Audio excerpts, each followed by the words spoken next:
Welcome to Arrhythmia Academy. My name is Anil Saxena and I have with me Dr. Suneet Mittal, who is Director of Cardiac Electrophysiology and Medical Director, Snyder AF Center, New York. We'll be talking about the use of antibacterial envelope in patients undergoing device implantation. Dr. Mittal was lead author in the RAPID study, long-term results that were published a few months ago.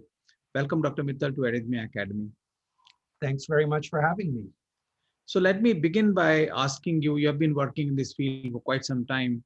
How has the device infection and the management evolved over years, in particular in the United States and globally? Well, as you know, when it comes to device infection, prevention is what we're all trying to achieve. Unfortunately, despite our best efforts, the infection rates continue to hover around 1 to 2%, even in large centers.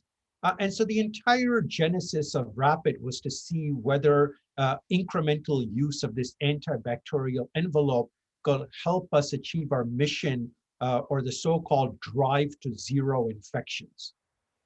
So tell us about some important insights that we gained from the RAPID study, long-term results and the main study as well.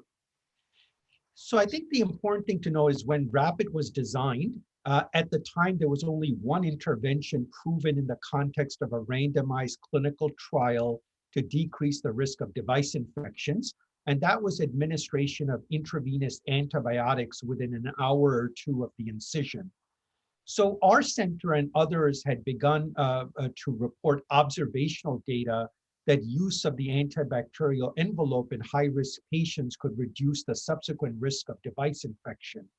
So to really answer this conclusively, we designed this prospective randomized study, a global study, almost 7,000 patients, or a very large study in the field of CRM patients, looking at those individuals who we perceive to be at the highest risk, namely those undergoing de novo CRT implant or a device replacement, revision, or upgrade procedure, and randomize them beyond the intravenous antibiotic to receive either the envelope or not.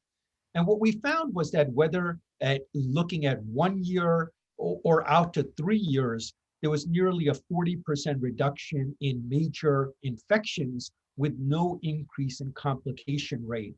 And I think this now establishes a second evidence-based proven therapy to reduce infection risk in patients undergoing these procedures.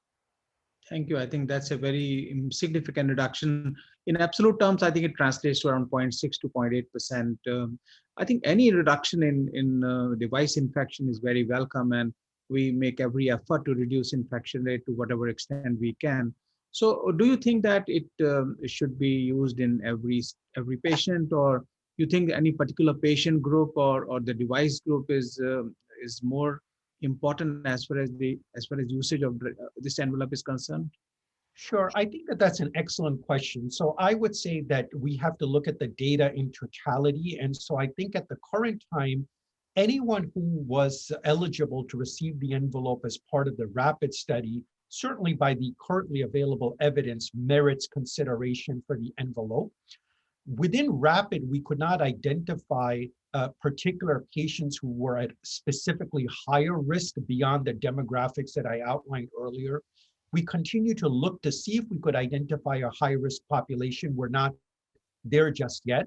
But as beyond who was included in RAPID, many of us have a keen sense of which patients are at particularly high risk of infection, and more importantly, those in whom, if an infection occurred, it would be absolutely devastating to them, such as those that have leads that have been in a long time or are pacemaker dependent. And I think in those patients, one really has to think about using the envelope. CRTD replacement patients, particularly because they have a left ventricular lead, and if they develop infection, it's quite a disaster. I completely agree with you. Yeah, one of the But things that I think it's worth emphasizing, Anil, that I think we know, but RAPID has again showed us in a prospective manner, is that once an infection occurs, the patients do very poorly. 3 times the mortality of someone in the same time period as someone who didn't get infection.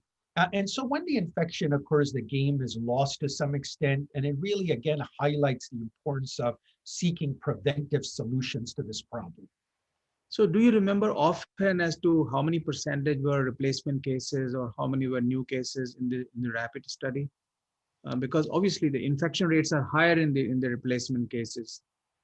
Yeah, so the only de novo patients that were allowed were the CRT patients. I don't know at the top of my head how many there were. We did pre-specify in the study protocol that not more than 25% of the population would be low power devices. So we wanted a population enriched for ICDs and CRTDs, which we believe to be higher risk. So we were able to accomplish that.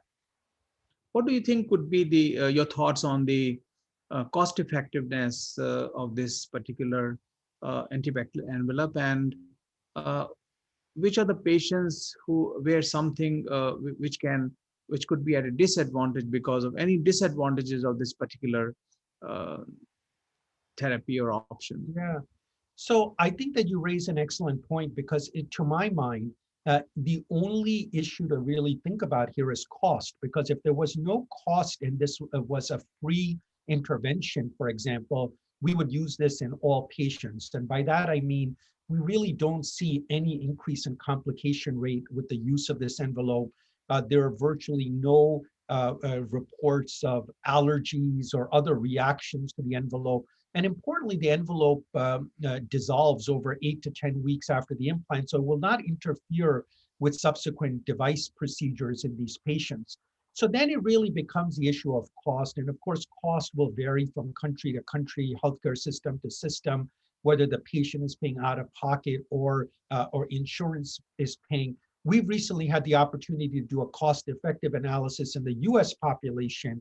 And in that system, it is cost effective relative to other commonly accepted therapies. But I know that that will differ, of course, from healthcare system to healthcare system.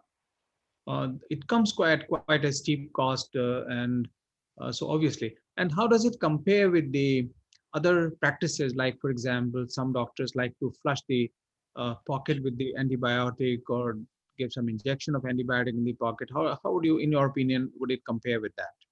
I think that's another great question, and it's one that we gave a lot of thought to when we were designing the study, because some of the things that go into it are, some people have their patients use a particular shower the day before the procedure. There's differences in opinion about iodine versus alcohol prep, differences in opinion about pocket wash, whether it's saline or antibiotics. Then post-operatively, what do you do? What kind of suture do you use?